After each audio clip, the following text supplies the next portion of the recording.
오늘 하나님께서 주신 말씀은 요한일서 2장 7절부터 11절까지의 말씀입니다. 사랑하는 자들아, 내가 새 계명을 너희에게 쓰는 것이 아니라 너희가 처음부터 가진 옛 계명이니 이 옛 계명은 너희가 들은 바 말씀이거니와 다시 내가 너희에게 새 계명을 쓰노니 그에게와 너희에게도 참된 것이라. 이는 어둠이 지나가고 참빛이 벌써 비침이니라. 빛 가운데 있다 하면서 그 형제를 미워하는 자는 지금까지 어둠에 있는 자여, 그의 형제를 사랑하는 자는 빛 가운데 거하여 자기 속에 거리낌이 없으나 그의 형제를 미워하는 자는 어둠에 있고 또 어둠에 행하며 갈 곳을 알지 못하나니 이는 그 어둠이 그의 눈을 멀게 하였음이라. 하나님의 말씀입니다. 아멘.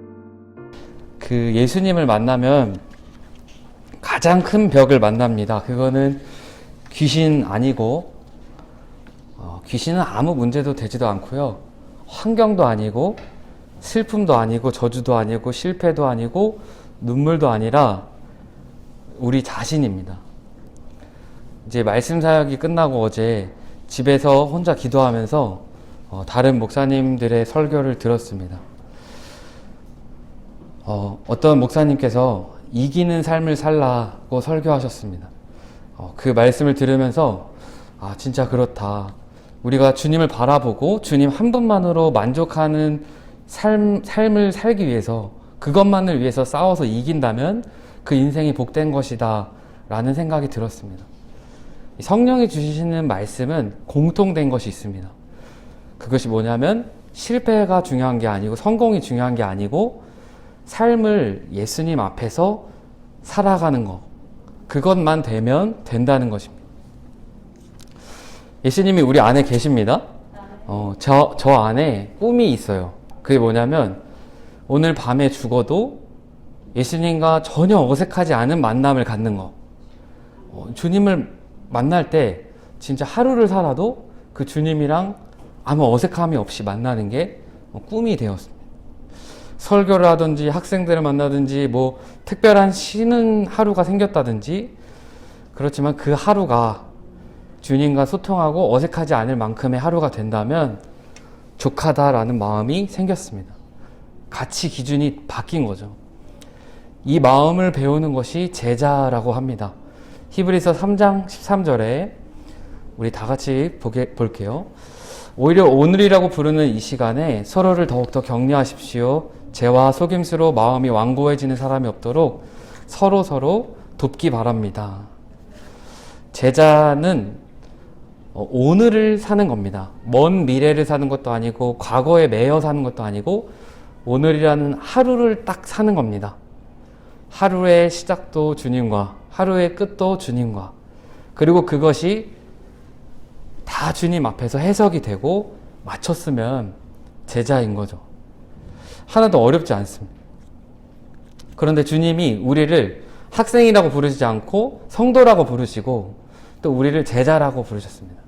제자와 사도는 엄연히 다른데 제자는 주님이 불러서 배우는 중에 있는 사람을 제자라고 합니다. 사도는 뭔가요? 사도는 아포스텔로이라 그래서 헬라어로 보낸다 라는 것입니다. 모든 사역자들은 사도라는 마음을 가지고 갑니다. 솔직히 저는 여기 올 때 나는 주님이 세우신 사도라고 생각을 하고 와서 증언만 하는 겁니다. 주님이 이랬다. 주님이 이렇게 하셨다. 그래서 제자 훈련도 결국에는 주님이 가르치신 만큼만 가르치면 되는 거죠. 그죠? 그러니까 그렇게 하니까 목회가 어렵지 않더라고요. 여러분, 우리를 예수님이 부르셨습니다. 엄마가 부른 거 아니고 아빠가 부른 거 아니고 예수님이 부르셨어요. 제가 부르는 것도 아니고 저도 기도하고 예수님 음성을 듣고 그대로 콜링을 하는 겁니다. 요한복음 6장 65절부터 67절 말씀 다 같이 한번 보겠습니다. 시작.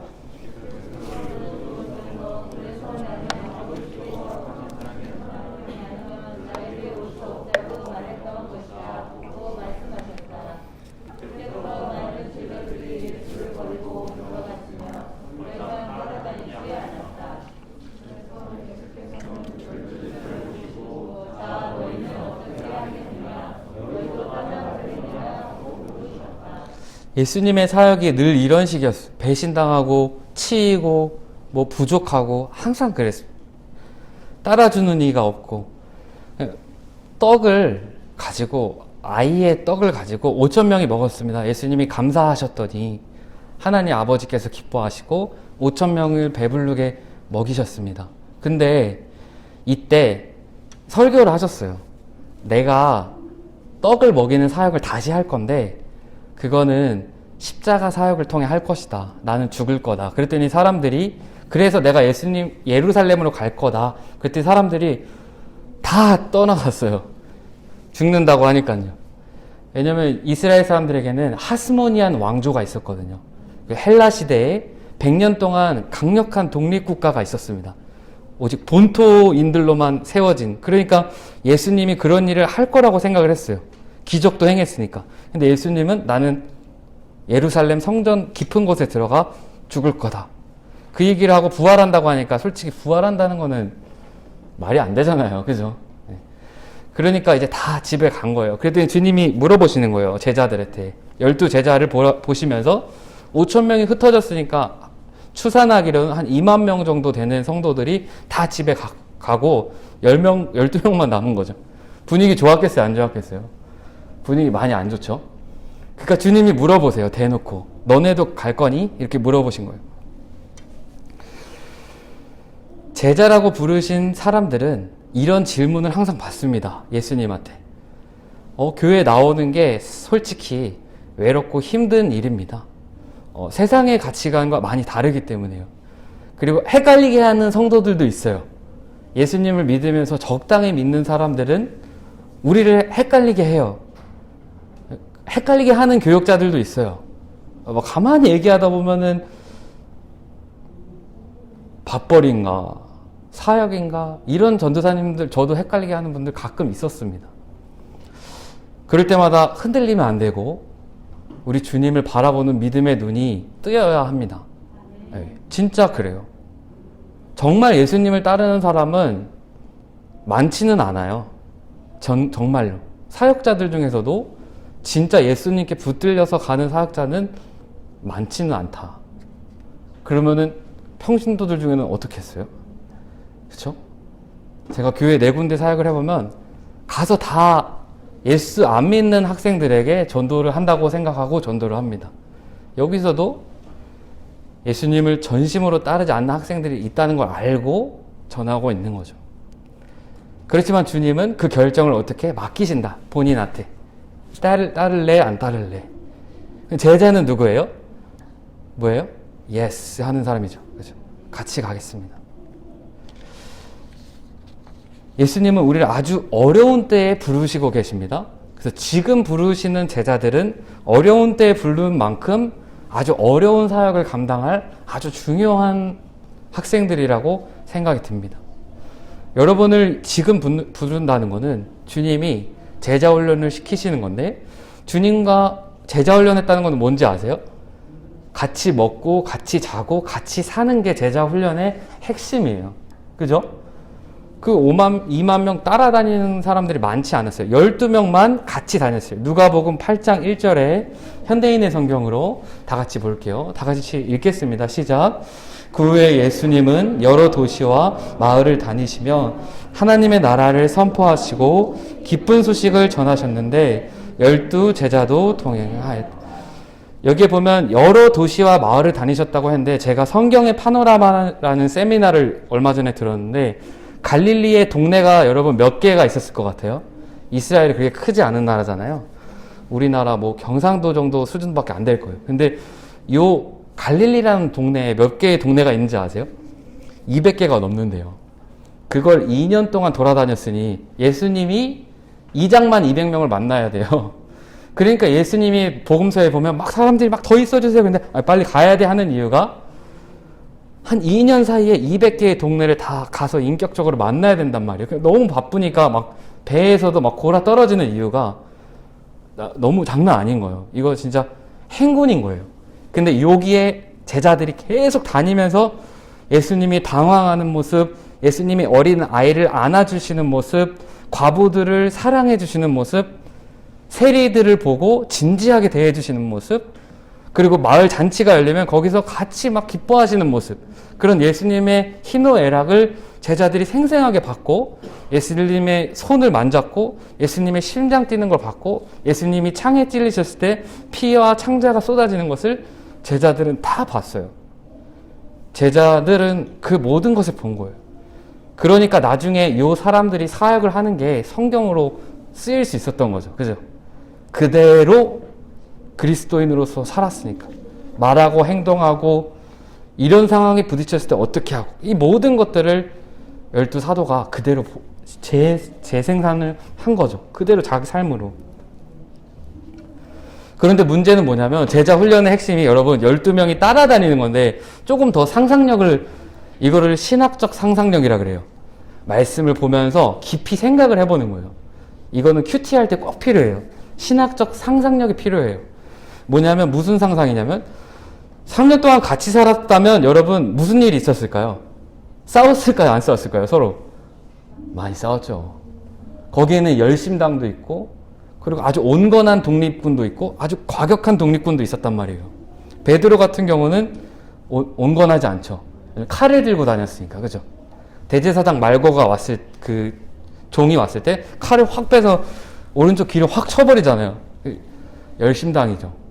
베드로 사도 같은 경우는 과격한 독립군이었고, 온건한 독립군도 있었고, 그리고 세리도 있었고, 아주 정치가 아주 달랐어요. 정치 색깔이 좌파, 우파, 진보, 보수 다 다른데, 예수님만 믿고 있다 보니까 이 사람들이 같이 지내면서도 예수님 얘기 안 하면은 어떨까요? 싸울 일이 되게 많았다는 거죠. 예전에 큰 교회에서 사역을 할 때, 우리나라에서 어느 정도 큰 교회가 되면 사실 그렇게 신학적인 색깔이 그렇게 다르진 않아요. 저도 교파를 다녀보면. 우리나라는 장로가 다 있거든요. 저는 침례교회에서 사역을 많이 했는데 호칭 장로가 생겼어요. 침례교는 장로가 생기면 안 되거든요. 근데 우리나라 민족 특성상 장로나 권사가 있어야 돼요. 우리나라는 약간 마을 중심이기 때문에. 호칭 장로님도 계시고, 근데 거기가 침례교회였는데, 교회가 워낙 우리나라에서 알아주는 교회니까 모든 교단의 전도사님들이 다 와서 배웠어요. 근데 가보면은 무슨 신학적인 얘기를 하다가 저랑 같은 교단의 전도사님들이 딱 들어가면은 막 얘기하다가 얘기를 안 해요. 왠지 아세요? 우리는 예장 합동이거든요. 대한예수교 장로회 합동 측 교단이거든요. 우리가 소래교회에서 처음 길선주 장로님이 회개하시는 그 교회, 우리가 합동 측 그 부흥의 발판을 마련한 평양교회, 우리가 그 교회, 장자교단이에요. 저는 우리 교단 그렇게 좋아하진 않아요. 꼴통 보수에 다른 교단만 보면은 진짜 쥐잡듯이 잡아요.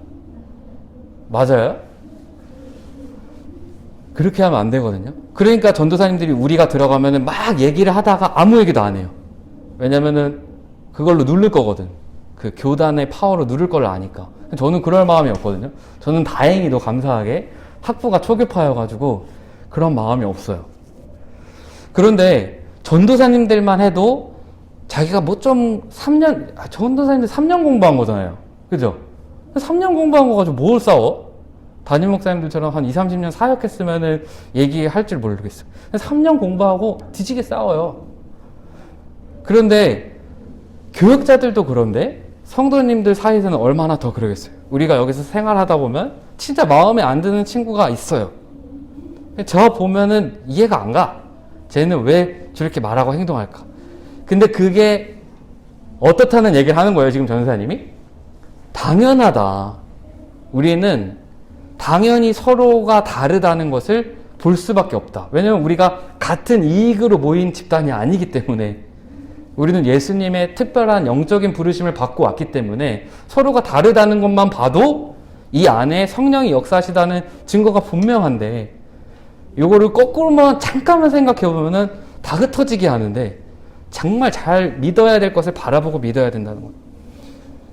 그런데 사도 요한이 보니까 이게 정말 교회가 어려울 때 보니까 새 계명이 다시 필요한 때가 온 거예요.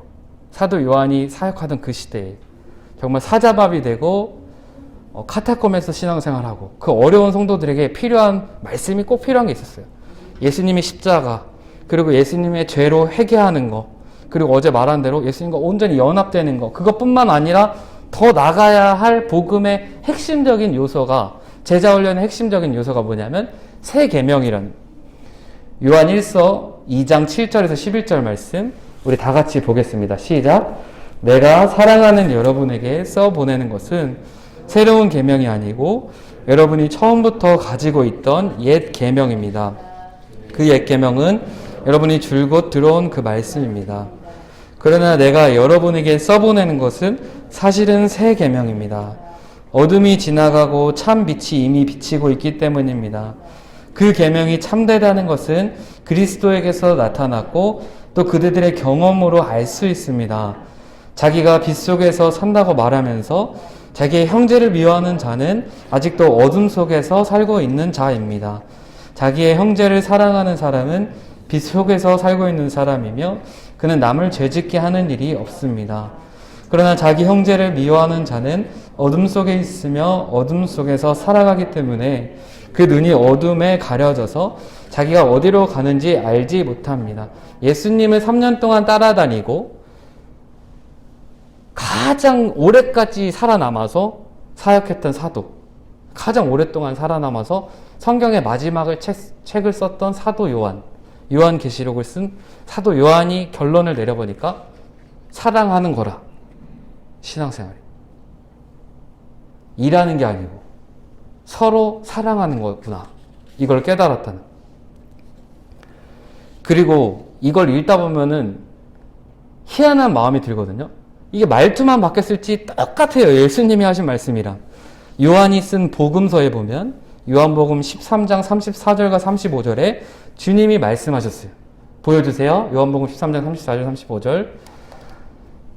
자, 13장 34절 35절 다 같이 읽을게요. 시작. 나는 너희에게 새 명을 주겠다. 서로 사랑하여라. 내가 너희를 사랑한 것처럼 너희도 서로 사랑하여라. 너희가 서로 사랑하면 세상 사람들이 그것을 보고 뭐래요? 너희가 내 제자라는 것을 알게 될 것이다. 제자의 삶, 예수님께 내가 따르겠습니다 하고 예수님께 인정받으려고 신앙생활하는 게 아니고 서로 사랑하는 모습을 보여주고, 그게 새 계명이니까 그것만 하면 모든 계명의 완성이고, 그리고 내가 널 그렇게 하는 걸 보고 사람들이 아, 여기는 진짜 제자 공동체구나, 교회구나, 이걸 안다는 겁니다. 그런데 문제는 서로 사랑하는 일이 쉬울까요? 안 쉬울까요? 진짜 어렵다는 거예요. 저 청년부 생활할 때 진짜 마음에 안 드는 두 자매가 있었어요. 진짜 싫었어요. 지금도 만나면 싫어요. 너무 이기적이고 너무 돈 얘기만 하고, 진짜 그 누나들을 볼 때마다 같이 제자 훈련을 제일 잘 받았는데 그 부심이 너무 강해. 제자 훈련 부심이 또 전도사님한테 제자 훈련 받으면 또 그게 부심이 또 강해. 그러니까 이상하게 그 누나들 앞에만 가면 마음이 불편해요. 분명히 또 막 화살 같은 말을 나한테 줄 거란 말이에요. 그렇게 마음에 안 들었어요. 근데 주님이 그 자매들을 저에게 하시는 말씀이, 내가 이 자매들을 위해서 십자가에서 모든 것을 드렸으니 그만큼만 사랑해라고 말씀하시더라고요. 제 생품으로는 잘 안 됐는데 그것을 하기 위해 노력하는 것이 우리의 사명이라는 거예요. 그리고 그거는 도저히 내 성품으로는 할 수는 없는 일이라는 게 성경의 결론이죠. 그래서 예수님이 죽으셨습니다. 죽으셔서 우리의 성품도 십자가에서 죽었고 우리의 가지고 있는 모든 배경도 십자가에서 죽은 거죠. 거기서 예수님이 죽으셨으니까. 그래서 예수님만큼 서로를 사랑하는 일이 돼야 한다는 거예요. 우리가 세상을 살면서 기쁨이 없는 이유가 무엇입니까? 어디에서도 사랑을 볼 수 없기 때문에. 내가 딱 사랑하는 것만 사랑하기 때문에. 그런데 주님은 우리의 마음을 바꿔서 세상 모든 것을 사랑하려는 사람으로 바꾸신다는 거예요. 마더 테레사 수녀님이 사역을 하실 때, 인도 캘커타에서 사역을 하실 때 사역자를 뽑는 3가지 원칙이 있었습니다. 그냥 기뻐하는 사람, 그리고 그냥 잘 웃는 사람, 잘 먹는 사람, 잘 자는 사람. 세 가지예요. 잘 먹고, 잘 자고, 그래, 되게 웃기죠? 잘 먹고, 잘 자고, 잘 웃고, 하하하 웃고, 잘 먹고, 잘 자면, 이 사람은 예수님의 사랑이구나. 그렇구나. 이렇게 했다.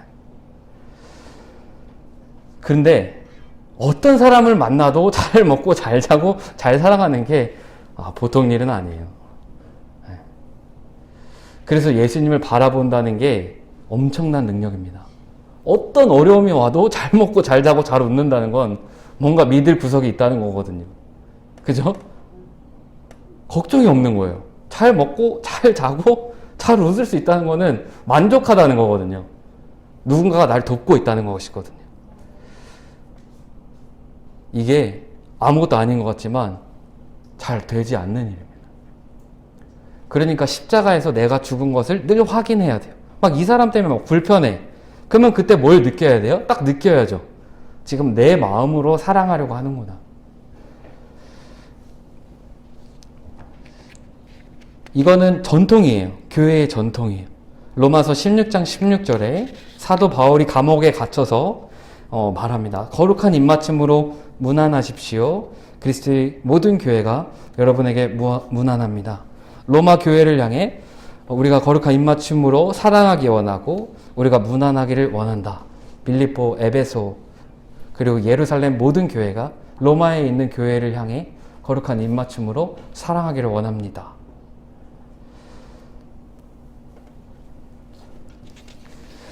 사랑하다라는 단어는 사량하다는 단어에서 왔다는 에세이를 본 적이 있어요. 사량하다. 생각사, 헤아릴 양. 어떤 사람을 보고 생각하고 헤아리는 거, 계속 생각하고 헤아리는 거. 사량하다, 사랑하다. 옆에 있는 친구 자매들, 형제 자매들을 보면, 제가 청년부 사역할 때, 형제 자매, 그러면 막 애들이 막 죽으려고 그래요. 막 오징어 돼요. 막 자매래, 막 이러면서, 형제래, 막 이래요. 근데, 믿음이 없는 거죠. 언니, 오빠가 아니고, 형제 자매, 진짜, 우리 예수 그리스도 안에서 형제 자매라는 호칭부터 나올 수 있어야 돼요. 이게 정말 신앙생활이에요. 형제 자매. 우리가 옆 사람 사랑하는 거 어떻게 해야 될까요? 이 사람을 볼 때 정말 이 사람이 어떻게 살고 있을까, 어떻게 지내고 있을까, 이거를 가만히 놓고 생각하고 기도하는 게 교회예요. 그게 전부예요. 여기 와서 뭐 일하고 뭐 잘하고 이거가 아니고 정말 이 형제가 이번 주 어떻게 지냈을까? 이 자매가 어떻게 지냈을까? 왜 요즘에 교회 잘 안 나올까? 요즘에 뭐 교회 봉사할 때 왜 없을까? 그렇게 생각을 해보면 많은 생각을 해볼 수 있어요. 이 친구가 예수님이랑 가까이 있나 멀리 있나? 이게 신앙의 핵심이에요. 예수전도단에서 사역할 때 우리 학교가 정말 어려웠거든요. 그리고 예배 인도자도 돈이 없어가지고 기타 줄이 하나가 없었어요. 근데 웃긴 거 아세요? 우리가 찬양했던 예루살렘학 심영진 간사님도 우리 예수전도단 그 가난한 출신이고, 그리고 시선 찬양 김명선 누나도 저랑 청년부 같이 생활했는데 돈 없어가지고 맨날 30만 원 가지고 20대를 다 보냈어요. 근데 이상하게 기쁘고 가난한 간사님 두 분이 우리 학교를 다 살리고, 우리가 가장 가난한 신학교였는데 예수전도단 대학생 캠퍼스 워십을 다 붙들고 갔어요. 실제로는 집에 갈 때 우리 XYM 간사님들이나 우리 대학생들 보면 제일 표정이 안 좋아요. 돈이 없으니까. 기타 줄 하나 근데 마음이 부유하고 제일 돈 없는 사람인데 제일 많이 형제 자매들을 사랑해 주니까 이상하게도 서울대 중앙대 예수전도 아이들보다 우리는 저기 양평에 있는 교단도 없는 진짜 버러지 같은 학교거든요. 근데 우리가 가장 부유하게, 왜냐면 우리는 더 이상 뭐 교단 자랑할 것도 아니고 뭐 우리는 뭐 아무것도 없어요. 그러니까 그냥 본질적으로 예수님만 사랑해야 되는 거예요. 그러다 보니까 새 계명을 그대로 실행을 했단 말이에요. 예수전도단에서 우리 이번 주에 플로잉 하겠습니다. 그러면 별게 다 나와요. 노트북, 기타, 플로잉 아시죠? 그냥 흘려보내는 거. 통기타 60만 원, 70만 원짜리인데 나한테 쓸모가 없다고 그냥 줬어요. 나 충격받았어 그때 20살 때. 노트북 제일 멀쩡한 건데 저가 기도하고 있었거든요. 그때 저희는 그걸 믿음 훈련이라고 했어요. 조지 밀러 목사님, 그리고 허드슨 테일러 선교사님이 믿음 선교를 했거든요. 돈 없어도 믿고 그냥 중국 내륙으로 들어간다. 그게 예수전도단의 훈련이었거든요. 돈 없어도 250만 원 DTS 훈련 다 받는다. 그게 예수전도단의 강력한 훈련이거든요. 돈 없어서 처음으로 기도를 했어요. 노트북이 없습니다. 다른 친구들 다 노트북을 하는데 난 진짜 노트에다가 하는 거야. 그러니까 절대 못 따라가. 안 그래도 머리가 안 좋은데 다른 데도 다 노트북으로 타삭 하는데 저는 진짜 노트야. 너 노트북 없어? 근데 진짜 노트 들고 다니면서 그렇게 다니니까 너무 힘들었거든요. 근데 기도하는데 하나님 정말 한글만 되는 노트북을 주세요. 그때 정말 한글만 되는 노트북이 누가 어떤 선배가 줘가지고 근데 그때는 믿음이 없어가지고 하나님이 주신 건지도 몰랐어요. 우연인 줄 알았어요. 그런데 말하고자 하는 핵심은 형제 자매들을 위하여 그렇게 모든 것을 내어줄 수 있는 훈련을 받았던 기억이 엄청나게 도움이 되었다는 거예요. 여기에 와서 그런 훈련이 되어야 합니다. 나에게 가진 것이 있는데 남아요. 그냥 줄 수 있어야죠. 저는 그 개발자 했었으니까 저기 애플에서 나온 그 작은 컴퓨터 있잖아요. 미니 컴퓨터 있어요. 요만한 거. 그거 그냥 줬어요. 그냥 형제들 중에 이거 가지고 나와서 이거 혹시 필요하신 분 있으세요? 내가 기도하는데 이거 내가 이제 개발자 내려놨기 때문에 이거 가져가시라고. 그때 막 여러 번이 손들더라고요. 근데 이제 기도를 안 한 거죠. 그죠? 정말 기도해보면은 자기가 필요한 사람이 있을 텐데. 그죠? 그래서 가져갔어요. 우리는 지금 되게 좋거든요. 이 분위기가. 그렇게 안 친해요. 너무 좋은 것 같아요. 이 상태가 딱 좋은 상태야. 저한테 설교 가르쳐 주신 목사님이 항상 그랬어요. 전도사님, 너무 친해지면 안 돼. 너무 친해지잖아? 거기는 부흥 안 해. 집안에 있는 숟가락까지 다 알고 있잖아? 절대 부흥할 수 없어. 그러셨어요. 근데 진짜 그 다음에 어떤 교회 갔는데 숟가락까지 다 알아. 모든 걸 근데 아무리 전도해도 다 튕겨나가. 너무 친하니까 서로. 안 되는 거구나. 지금 딱 좋아요. 서로 이름도 모르고 서로 잘 모르고 딱 좋아요. 그래서 전도사님 억지로 친해지지 말라는 거예요. 지금은 딱 좋아. 이렇게 되면은 새로운 사람도 용기를 가져요. 그쵸? 여기 새로 오신 분들도 와 여기는 이렇게 안 친하구나. 그렇게 많이 그래 나도 뭔가 가서 비벼볼 수 있겠다. 이렇게 되거든요. 진짜예요. 그러니까 사역자도 앞에서 좀 어설프면은 선생님들도 와서 막 일하겠다고 하는데 사역자가 너무 잘해. 그러면 안 해요. 되게 잘해야 될 것 같거든. 우리도 지금 약간 요 어설픈 상태를 계속 유지해야 돼요. 이렇게 덜 친한 상태로 계속 가야 돼. 너무 친해지지 마. 진짜 친해지면 절대 안 돼요. 그렇지만 친하게 지낸다는 게 예수님의 사랑으로 서로를 친하게 지내는 것만 되면 된다. 우리 예수님들 막 예배 집회할 때, 영락교회에서 집회할 때 막 3,000명 모여도 안 친해요, 사실. 그렇지만 처음 보지만 축복성 할 때 눈을 똑바로 보고 계속 찬양했었어요. 오직 예수님을 믿는 믿음으로 서울대에 있는 YM어나 뭐 포항공대에서 올라온 YM어나 그러니까 예수 사랑으로 그렇게 훈련이 됩니다. 지금 너무 좋아요. 우리는 부흥의 발표를 마련되어 있어. 여기서 너무 친해지려고 하지 마. 그게 첫 번째 주의할 점이고 이 상태에서 훈련을 받아야 한다. 그리고 나아가다 보면 주님이 우리에게 은혜 주십니다. 그래서 저희가 큐티를 하자는 거예요. 말씀 묵상을. 말씀 묵상을 하면 여러분 어플리케이션에서 서로의 삶을 나누거든요. 그러면 내가 어려운 걸 나누는 거. 그러면은 많이 만나지 않아도 그 친구의 일상이 다 보이고 그 친구를 위해서 기도할 수 있고 그렇게 됩니다. 그러니까 너무 친해지지 않아도 예수님을 믿는 데는 전혀 문제가 없다. 아시겠죠? 그렇지만 서로 사랑하려고 노력은 하세요. 알겠죠? 아까 얘기했잖아요. 교회의 전통은 서로 거룩한 입맞춤으로 인사하고 그러는 거예요. 여기 딱 오면은 막 모르는데 와 우리 예수님은 그랬어. 안녕. 근데 너 누구지? 너 몇 학년이지? 막 이러면서 막 이랬어요. 그러면서도 그냥 다 그렇게 했어요. 몰라도 돼. 안녕. 너 처음 왔구나. 그 중고등부 80명 됐을 때도 애들도 하도 바뀌니까 안녕. 너 언제 왔지? 막 이러면서 근데 분위기는 좋아요. 그게 문제가 되는 게 아니라니까요. 인간의 생각과 많이 다르다는 거예요.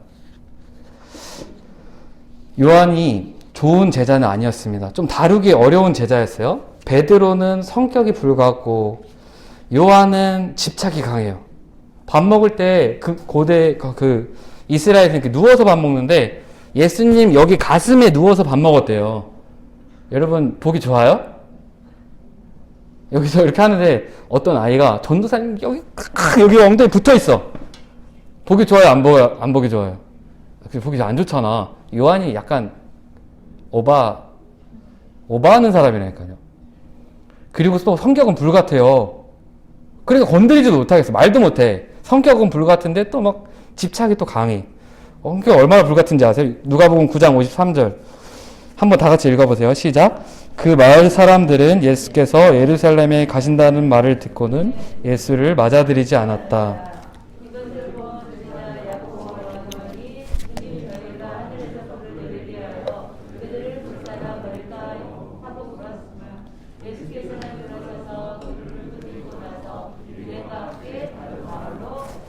이런 거예요. 약간 사람들이 좀 거부하니까 불을 내서 그냥 다 태워버릴까요? 막 이러는 거죠.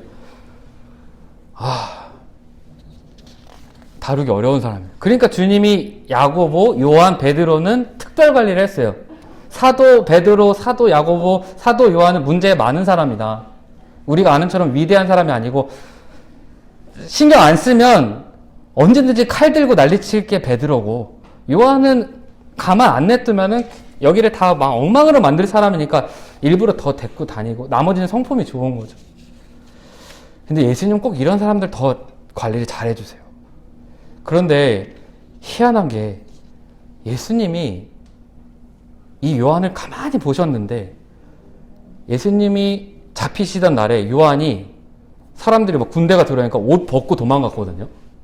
그렇게 저거 다 할게요 막 이러다가 정말 중요할 때 없어.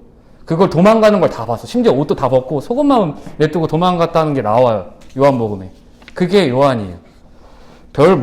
진짜 뭘 다 할 것처럼 그러더니 정작 중요할 때는 도망친 게 요한이에요. 그런데 예수님이 십자가에서 매달리셔서 피를 쏟을 때 요한을 불러놓고 뭐라고 말씀하신지 아세요? 요한아, 여기 너희 어머니야. 어머니, 마리아 어머니, 여기 이제 엄마의 아들입니다. 이렇게 소개시켜주고 예수님이 죽으셨단 말이에요. 이상하죠? 이렇게 책임감 없는 사람한테 주님은 자기 어머니를 맡기세요. 그러니까 성품으로 신앙생활하는 거 절대 아니다. 하나님은 꼭 나랑 마음에 안 맞는 사람을 바로 옆에 붙여주신다. 의미가 뭐예요? 내 성품을 넘어서야 한다는 겁니다. 손양원 목사님이 여수에서 애양원 교회에서 사역을 하셨는데 거기에 아들 둘이 있었는데 순천 반란 사건이 일어나서 이제 공산분자들이 손양원 목사님 두 아들을 죽였습니다. 공산분자니까 우리나라 사람이죠. 그죠? 죽였어요. 빨갱이라 그러잖아요. 빨갱이가 자기 두 아들을 죽였는데 손양원 목사님이 그 공산분자를 양아들로 삼으셨습니다. 말이 돼요? 그게 예수님의 사랑이라는 걸 손 목사님은 아셨다는 거예요. 그거에 훈련이 돼야 돼요. 여기 와서 어떤 친구가 나한테 상처 줬어. 중등부 때 뭐가 있었어. 여러분의 사랑을 보여야 할 때입니다. 여기 처음 왔는데 어떤 언니가 쌩 하고 지나갔어. 기분 나빠. 그거를 넘는 게 신앙의 훈련입니다. 제자 훈련의 핵심은 서로 사랑하는 일, 서로 오해해도 이해하는 일. 그게 되어야 합니다. 요한이 이제 십자가에서 죽으시는 주님을 바라보면서 내가 도망쳤던 걸 생각하면서 생각을 했어요. 나는 내 힘으로 사랑할 수 없는 사람이구나. 그래서 그는 어떤 사람이 됐어요? 요한계시록을 쓰는 사람이 됐어요. 그렇게 책임감 없는 사람이 요한계시록 어떻게 썼겠어요? 내가 책임감 없는 거 주님이 다 아는데 주님이 뭐래요? 요한아, 우리 엄마 부탁할게. 그러니까 요한이 돌아버린 거예요. 맞아. 나 다 할 거야. 나 진짜 주님을 위해 모든 걸 할 거야. 그러니까 예수님은 성경의 마지막 책도 요한에게 쓰시겠어요. 여러분들은 여러분들의 약점을 알죠? 주님도 아세요. 아셔서 그 어려운 거를 자꾸 주시는 거예요. 엄마, 아빠, 친구와 어려움이 있을 때 그걸 넘어서서 사랑해라. 사랑하면 살면 얼마나 기쁠까요? 그죠? 만나기 싫은 사람 없고 다 사랑해줄 사람만 남아있다면 그게 복음입니다. 여러분 그런 신앙생활 하시길 바랍니다. 아, 저 열심히 일하다가 이 새끼 왜 일 안 해? 미안해요. 제 마음이에요. 얘 왜 일 안 해? 저 예전에 그랬어요. 중등부 때. 얘 후배인데 왜 일 안 해? 그럼 막 따로 불러서 막 뭐라고 하고 막 그랬거든요. 그럴 게 아니고 서로 사랑하는 일이 필요하다. 우리 고등부가 사랑으로 소문났으면 좋겠습니다. 제일 문제 많은 선생님들, 성도님들, 어른 성도님들이 여기에 붙여줬으면 좋겠어요. 담임 목사님이. 우리 고등부에다가 던져놓으면 변해. 최고 문제 많은 아이들 고등부에다 던져놓으면 변해. 그러려면 헐거워야 되고 서로 너무 친하면 안 되고 진짜 우스갯소리가 아니에요. 안 친해도 된다니까요. 그렇지만 예수님 바라보고 환영해주면 돼요. 그죠? 네. 환영해주고 서로 사랑하는 것이 되면 좋겠습니다. 그래야 여러분들도 전도가 되는 거 아니에요? 전도하려고 하는데 여기가 냉랭해. 전도 안 하죠. 지금 여기 있는 사람들 서로 사랑해보세요. 만났을 때 안녕 이렇게 안녕 잘 지냈어 이렇게. 그리고 그렇게 하다 보면 우리가 제자인 것을 알게 될 겁니다.